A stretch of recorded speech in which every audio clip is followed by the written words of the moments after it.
ఒక చిన్న గ్రామంలో రాము అనే బాలుడుండేవాడు. అతని ఇంటి పరిస్థితి బలంగా లేదు.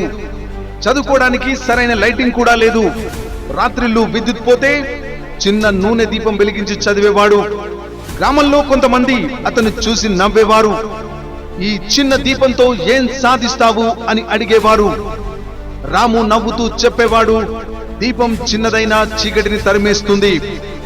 అతడు ప్రతిరోజు కష్టపడి చదివాడు. ఎన్ని అడ్డంకులు వచ్చినా ఆగలేదు. కొన్ని సంవత్సరాల తర్వాత అతను మంచి ఉద్యోగం సాధించాడు. అప్పుడు అదే గ్రామంలోని వారు ఆశ్చర్యపోయారు.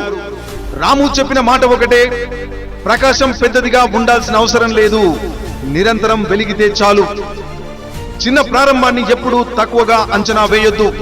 కష్టపడి నిరంతరంగా ప్రయత్నిస్తే విజయం తప్పకుండా వస్తుంది.